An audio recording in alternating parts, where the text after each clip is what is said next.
item 6284 caters for the, the masquerade day that was spoken about last year. Honorable Minister. The masquerade event? Yeah. Yes. Masquerade event. So it's catered for under 6284 or 6294? Well, it's not in 84, but the event is on our calendar, our proposed calendar. So, Honorable Member, Ms. Bess. thank you, Comrade Chair. So, can the minister say if there is an allocated sum for that event? No, we haven't allocated sums. We have block figures. Generally, because our ministry handles events for the entire government, the block sums is what we use to start to work our budgets in to get all of the events done. For example, you would have seen in 2025, we did 87 events across government. 87 events. Thank you, Minister. And that would have been engaging thousands of young people and cultural performers. That would have exceeded what our target was, what we stated our target was in 2024 going into 2025. So even though we would have these events as listed, the government program has become so expansive. Every single celebration that government has, it includes the cultural performances almost as a standard. So, and it's this ministry that does it. With the rare exception, it is this ministry that caters for all of those performances, and that's why in just last year we had 87 performances. That means we were doing more than one every single week. Thank you, Minister. To follow up on that same line item, 6284 other, could you please disaggregate the sum for those events? No, so 6284 isn't for events. I mentioned that a moment ago, right? So just Miss Comrade Chair? Pardon? Mr. Chair. Thank you very much, Mr. Chair. Just to the Minister, I know you said under 6294 provisions are there for upgrading of museums. In Linden, there is a socio-economic and industrial museum that looks out for the over 100 year of bauxite mining. I know they've been approaching the government quite some time for some support. Can the Minister say if it's in this, we'll get some support this 2026 in the budget? As outlined for the museum support, and that's just the museum. The second question is to the Lyshus building for the craft, for the cultural upliftment of the community. I know they too would also engage the ministry.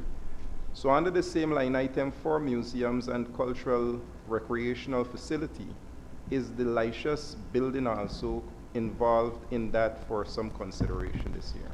Honorable Minister. So on the first one, the answer is yes. There's been a standard sum that has been allocated every single year on the 6321, but not on the second question that you asked. Having said that, I've been in there a number of times. It is a nice facility. Obviously, it needs a little bit updating.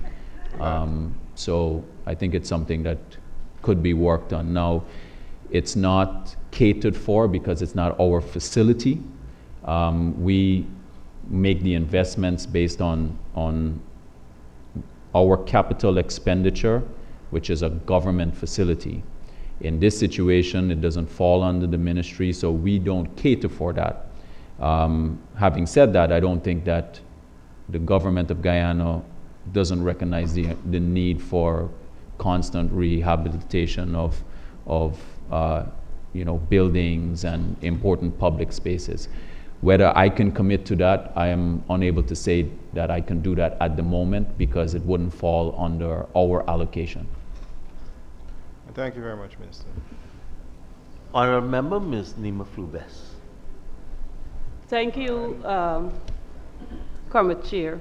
Can the Honorable Minister say what is the block sum that you have allocated for these different celebrations? Well, it's in the line. You can see what the block sum is in the line. That is what, 6291? Yeah.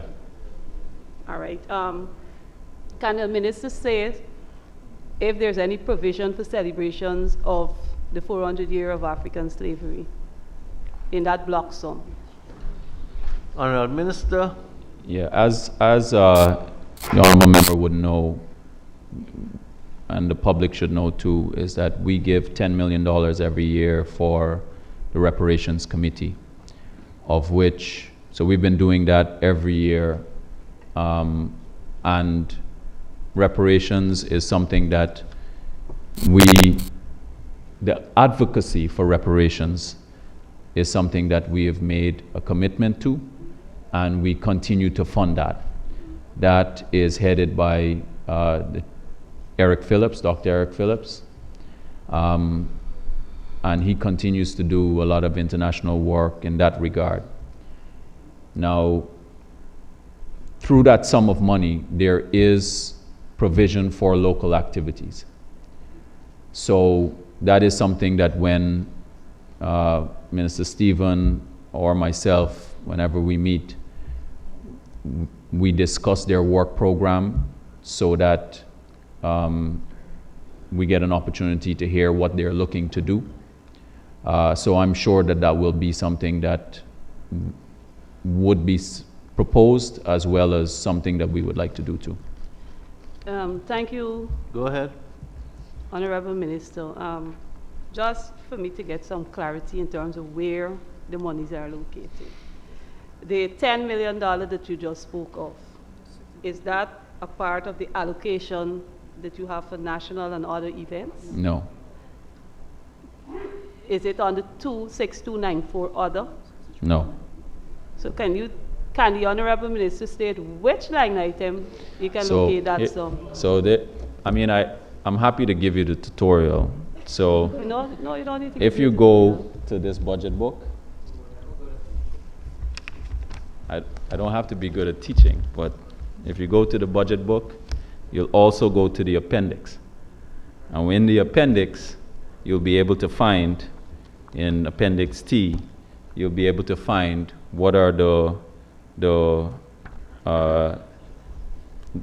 agencies that are going to be receiving money. So that'll help you.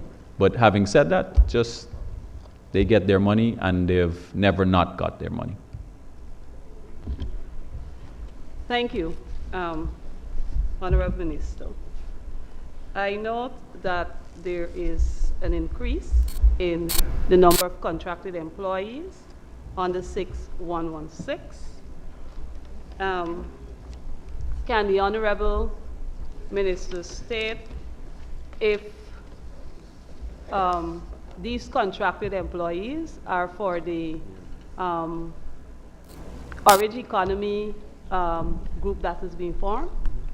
No, no. This is the movement in 2025 that shows a movement of contracted employees. That's what you will see in your budget book. So no one from the committee is an employee. That is catered for under our budget. The committee makes up many ministers, many MPs, external persons who are well known or that have been co-opted for particular sessions. And just earlier tonight, I even spoke to someone who I won't mention his name now because I didn't ask him if he would be part of it, but that we would be seeking to have their involvement as well. Having said that, you'd be the last person's name I'd want to call, at least at this forum. Having said that, there are international persons who have also made commitments to be involved. I think at the appropriate time, I won't say it at this point until it's formally announced, but international actors and international singers, international producers have already said that they are willing to serve in that capacity to support the work that the Orange Economy Committee is seeking to advance. Honorable members, I now put the question that the sum stated for Agency 44, Program 442 Culture current expenditure stands part of the estimates. Those in favor say aye. Those against say no. Ayes have it. The sum stated now stands part of the estimates. Please turn to page 536. Right. And I propose the question that the sum stated for Program 442 Culture capital expenditure stands part of the estimates. Honorable members, I now, Honorable Member Mr. Duncan. Mr. Chair, under the project code 1903-100, I wish to direct the Minister's attention to volume 3 at 191, and ask in particular the Mount Gripper play field in Region 7 there. I noticed there are some lights up there. I'm not too certain they're working, but I would want to assume that they are. But I noticed that the field is inoperable. Could the Minister tell us why? This is culture. This is culture. This is culture capital. Honorable members, Honorable Member Ms. Nima Flubes. Thank you, Comrade Chair. 120-5700 buildings. Can the Honorable Minister disaggregate the allocated sum? Okay, so you have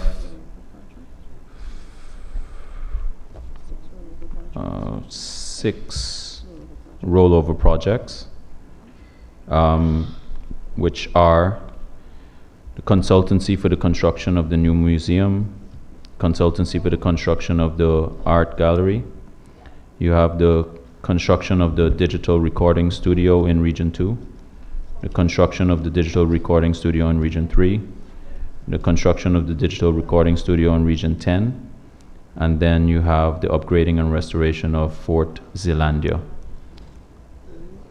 Now, you also have sums allocated for the actual construction now for the National Museum as well as the art gallery, and you have the rehabilitation of the National Cultural Center. Thank you. Sorry, one's missing. Also the National Trust building upgrade. I'll repeat my question. Go ahead. Can the Honorable Minister disaggregate the sum? So we're looking for figure. How much will cover the studios? How much will cover consultancy and so forth? So I'll disaggregate the sums in relation to the rollover projects, but I won't disaggregate the sums in relation to the new projects, because they're not, you're not going to know your figure until you go to tender. So for example, with your museum and art gallery, that's a multi-year project. And because it's multi-year project, and you're going to have a sum of money that's going to be fairly large over maybe 3, even 4 years for the construction of this.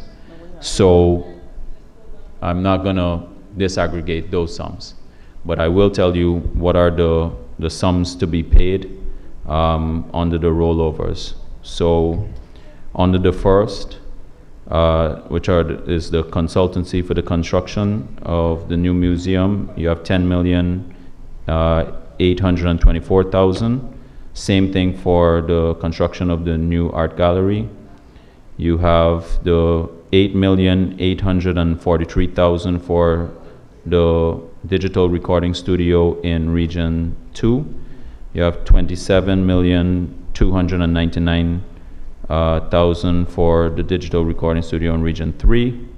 Then you have 3,268,000 for the digital recording studio in Region 10. Then you have 1,415,000 for the upgrading and restoration of Fort Zeelandia. Thank you, Go ahead, Honorable Minister. Member. I just find it strange that if we work in a budget and you're having an ongoing project, I'm quite sure you know or you're aware how much money you will spend on this particular project at this time of the year, in this budget, on this project. So I don't know. Slick. I find it to be very strange, and you can't say how much money will be spent for these. Thank you, new projects Honorable have. Member. Honorable Minister, do you find it strange?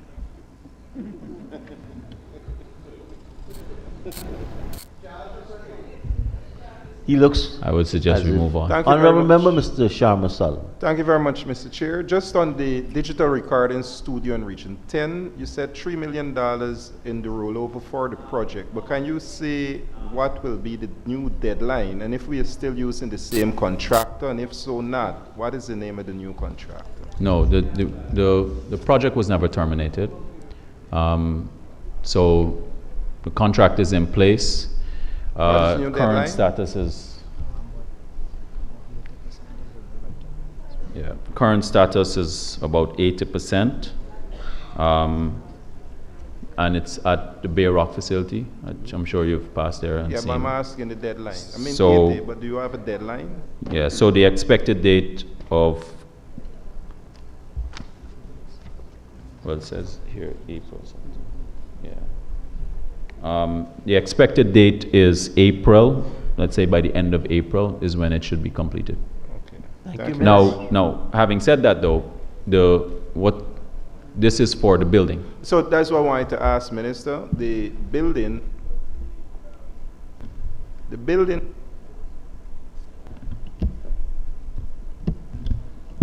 I'm cutting you off because the minister was speaking, and you're now engaging with him. Sorry. Yeah. Minister, you finish your response? No, so, thank you very much, Mr. Chairman. The contract is for the building. And just so that we're clear, we are working with an overseas consultant in relation to the design for the exterior and the building.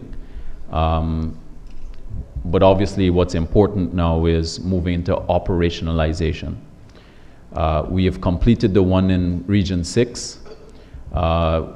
We're doing well, the contractor has to do the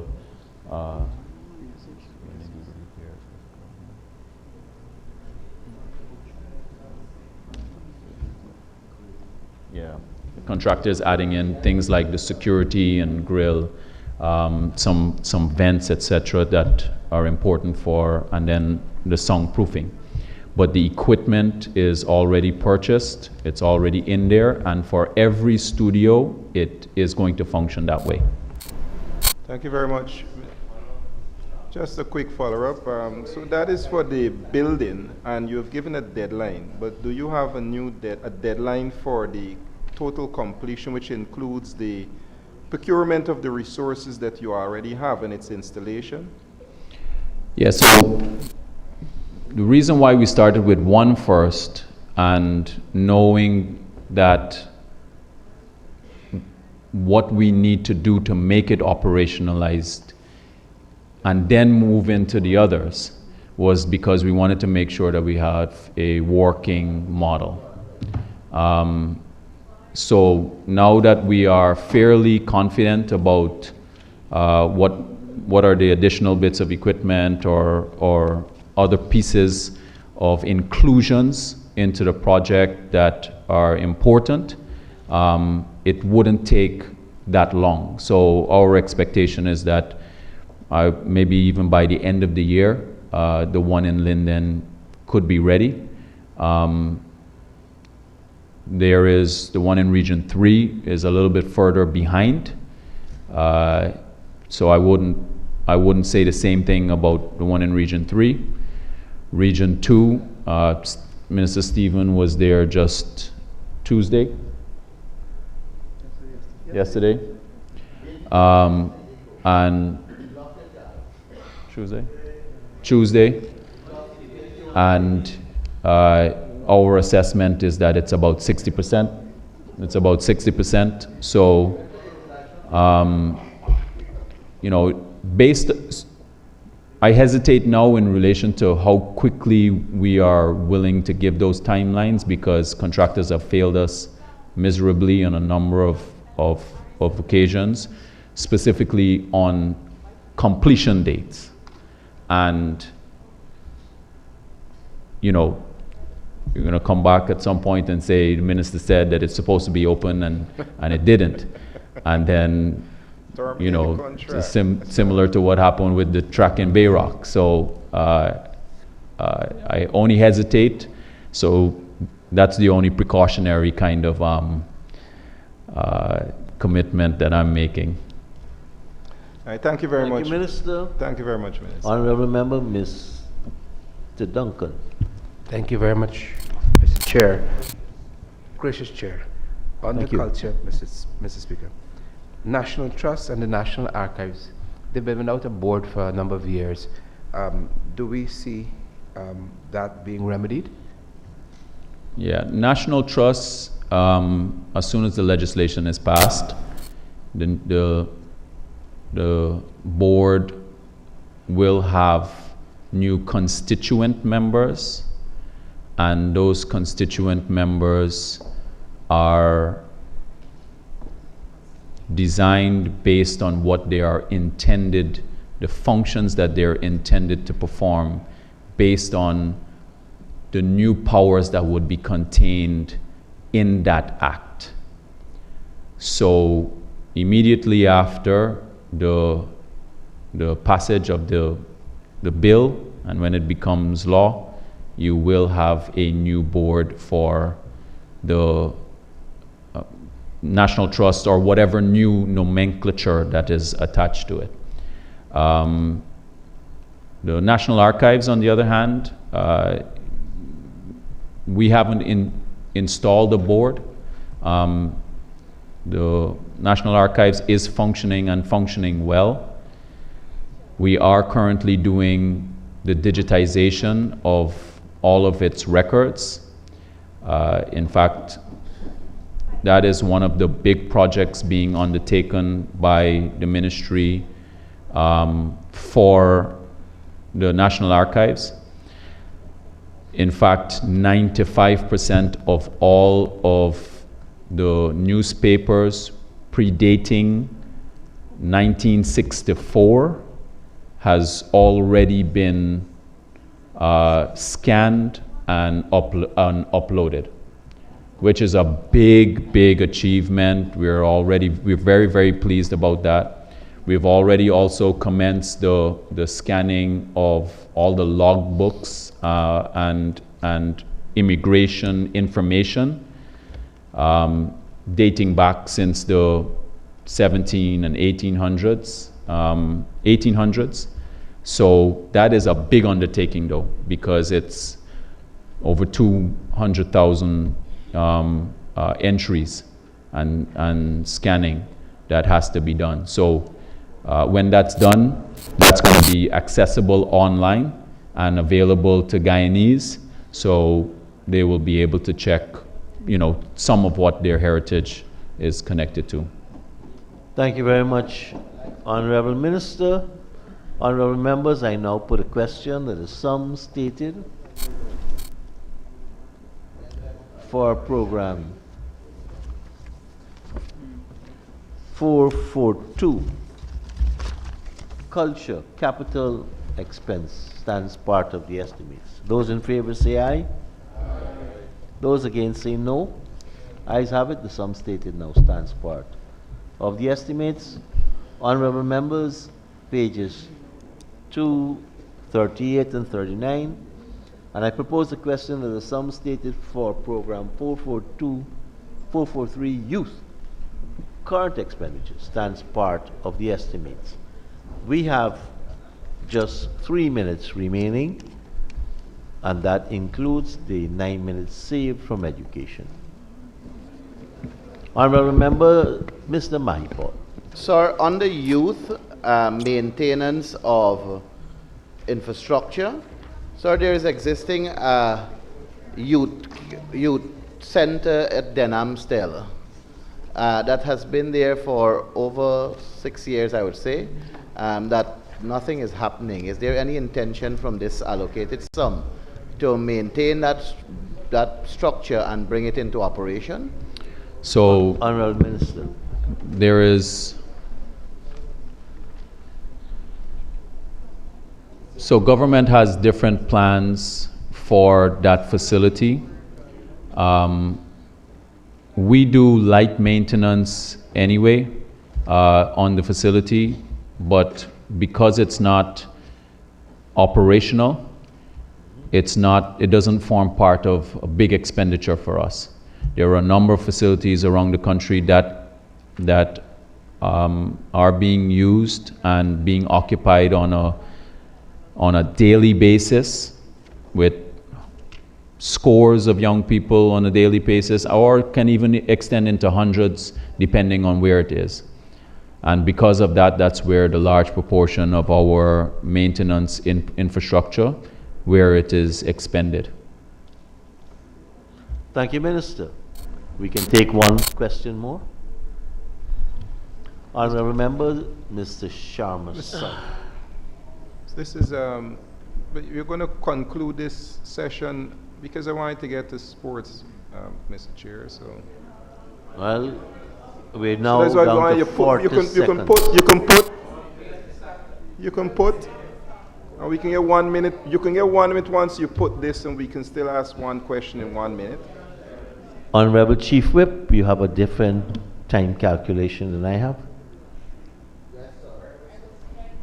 Okay, so we started at 9:19, sorry, 9:46, and we're supposed to spend 1 hour. So yes, you're accurate. Thank you. We still have time. So we'll now put the question that the sum stated for program 443. We still have some time. Current youth? No. Yes. Honorable member, Ms. Odessa Primus. Thank you very much. During the pandemic, the trade and vocational schools in Berbice and Kurukuru were closed and have not been reopened as yet. And so the question is, I have seen allocations for both schools, so I would like to know if those schools, you intend to open them in the near future and when? Yeah, so actually both facilities are ready for opening. We had to do major work there to get it up to scratch in relation to the certificate level. So what you may know is that to get your CTVET level 1 certificate and to be accredited, you have to increase the standards, which includes your facilities. And those locations were far behind the code, so we had to make major investments. However, we have a major challenge in relation to Berbice, because all of the people who would be engaged in the training, like the instructors, they are now far better paid in the market. So we've been seeking to get people employed as the instructors, even with fairly decent salaries, to match what they get and even more. And it's been a major challenge in relation to getting the instructors, the vacancies filled. As you know, we've focused on the vocational areas, specifically on carpentry, welding, masonry, plumbing, and electrical installation. And because there's, say that again? No, don't. Honorable Minister, please. The crosstalk will just use up valuable. Yes, so because there's so much construction work going on in those areas, and because there isn't a lot of density, especially where the schools are located, the pool of persons who would be willing to work there, we're just not getting enough. So we're going to push harder to get them filled, and once we do, we want to get it open because that'll help to get our numbers up. Understood. Just one follow-up question on that though. Kuru, for example, primarily. I must please talk to me. Sorry, I'm sorry, sir. I like talking to you. I love it too. So, Mr. Chair, excuse me, Ganesh, let me have my moment. Exactly. Excuse me, Mr. Chair. Sorry about that. The next question that I wanted to ask the Honorable Minister is Kuru, for example, primarily houses students from the hinterland communities. And since this has been, roughly 6 years since the school has been closed, I want to know if there has been an alternative set of activities, whether it is through any other programs that you would have had in the meantime to accommodate those No, the students. facility. Honorable Minister. Yes, thank you, Mr. Chairman. The facility is constantly being used. There's no, it's not that it's dormant. Having said that, what government has done differently is we've taken the training to the hinterland. And across all of the ministries, they are taking all of the training opportunities into those locations there. Now, this is something that we would like to see operationalized, and I'm confident that it will happen. Thank you, Minister. But the point that I was making, sorry, Comrade Chairman, the point that I was making is that it's not robbing the opportunities for training in the hinterland. Thank you, Minister. I know that the Honorable Member, Mr. Sharma Solomon, wanted to move on to sport. We have 9 minutes saved on education. If I can put youth, then he may have an opportunity. If not, we can continue on with youth. Honorable members, I now put the question that the sum stated for program 443, youth, current, and capital, stand part of the estimates. Those in favor say aye. Aye. Those against say no. Ayes have it. The sums stated now stand part of the estimates. Honorable member, turn to page 240 and 241. And I propose a question that the sum stated for program 444 sports, current expenditure, stands part of the estimates. The honorable member, Mr. Sharma Solomon. Thank you very much, Mr. Chair. Just on the maintenance of grounds, I know that the ministry would have proceeded to have the opening of the Bayrock National Stadium, and I'd like to know how is it that we are providing for the maintenance of that. It was once a regional facility, and also the Mackenzie Sports Club, in terms of that's going to be capital or it's going to be right under this. Because if you can, to provide an update on that also. Right. So for the first question, which ahead. is the operation, not just maintenance, but the operation of the Bayrock National Stadium, there is already approved an entire organogram of employment, personnel, etc., who will be there full time. So in the next 2 weeks or so, expect to see a lot movement in relation to that, just as there is at the Guyana National Stadium, Providence. So you'll have a full employment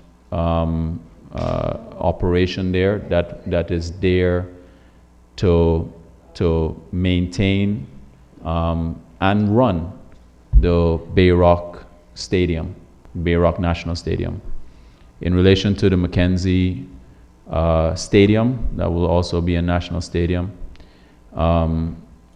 we expect the facility to be ready just around maybe April or so.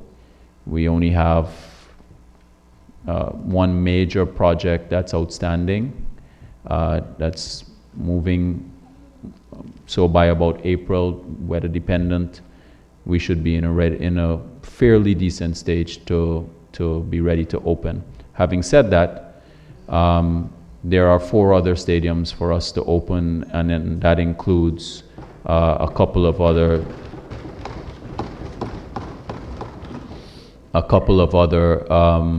indoor facilities. More importantly, too, and just make the announcement as well, that next month, in the month of March, Anna Regina, get ready. We're about to open the National Stadium for Anna Regina 2. And it's a fantastic facility that's being developed there. And I think for the people of Anna Regina, they're going to be really excited. So we are going to be opening all 5 stadiums this year. We've already done 1. We have 4 more to go. And there's a likelihood of opening at least 2 more indoor facilities this year.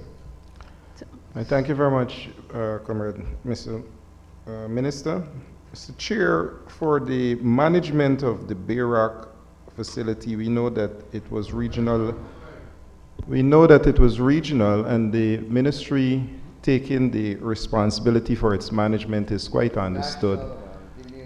But was regional, but we are speaking of the Mackenzie Sports Club ground. Can the minister say within that management structure what becomes of the membership management committee and the justification of the government taking this management structure from that membership management committee, unlike what the regional structure of Bayrock was?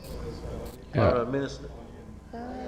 So first of all, let's be clear that the Mackenzie facility is owned entirely by the government of Guyana. We want to make that very, very clear. And I think we've had this discussion already. I think you would have had an opportunity to verify my public assertions in this regard. That's not going to change. The management structure that exists for government facilities, that will also maintain. What's important is that, number one, government has made huge investment there. Huge investment for the people of Linden. Number two, the facility that we have built, it's a fantastic and beautiful facility that we should all be proud of. Number three, what is our priority? Is our priority that it being a membership club, or is the priority that we want the sportsmen and women to use the facility to develop their talent and for the operation of events there for the community? That's government priority. That's government priority. So That's our commitment.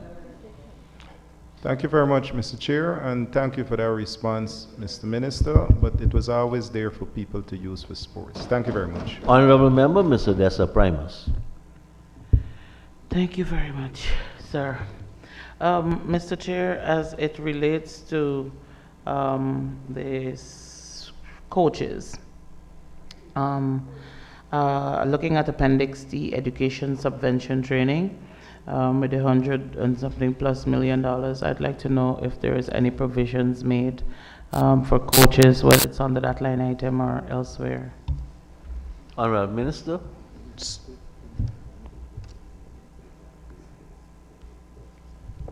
Right. So first of all, there are already a number of coaches who are being paid by the National Sports Commission already. In fact, every core sport has its own coach and supporting staff for the National Academy, the Sports Academy that we started in 2022. Every single one of them is already being paid and or employed by the National Sports Commission. Second, we give support to a number of coaches that in many different disciplines across the country. They have to be certified, obviously. It's not just simply you turning up into doing some volunteering coaching. We want to know that you have done enough training, which can be basic level, but level 1, that you're certified to do so. And for those, and we support them already. Number 3, as part of the part-time program that exists in other areas of government, there are a number of coaches that are already part of that part-time program, what is known as the pathway workers. There are a number of coaches who are already forming part of that employment structure. So I heard what you had to say during the presentation. I agree with you. A lot of them are already being supported. It is a function of making sure too that it's the right level of coaching, because there are lots of people who can come just because they've played the sport. It doesn't mean that they have gone through the necessary training to be certified, and that's important. It's important when you're going to go and train people that you may be successful in the sport, but what you're passing on is not the right fundamentals or what is the approved mechanism of training. So, and that also requires updating as well. So they're already being catered for. There's additional money for us to support things like that. But from the National Sports Commission side, it's not something that we take lightly. As we started this agency, let us end it. The final word coming from the Honorable Member, Nima Flubes. Thank you, Comrade Chair. Line item 6321, subsidy and contribution to local organization. Can the Honorable Minister disaggregate the sums for the National Sports Commission, how this money will be spent?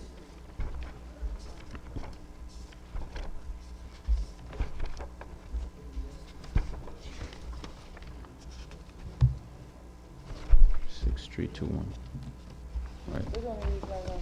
So, yeah, but Honorable Minister, you may so have to lay that out. all of the money there goes to the National Sports Commission. And if you go to your T table, you will see a breakdown of how the money is disaggregated. So I don't need to go through that.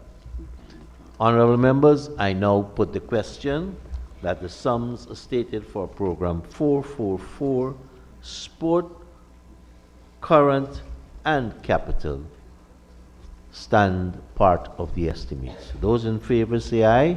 Aye. Those against say no. Ayes have it. The sums stated now stand part of the estimates. Honorable Minister and your team, thank you very much for taking us through your agency. Honorable members, there are no savings, so we start tomorrow with the schedule as is. Thank you very much to the staff, all our support people, and to you, good honorable folks. Have a good night.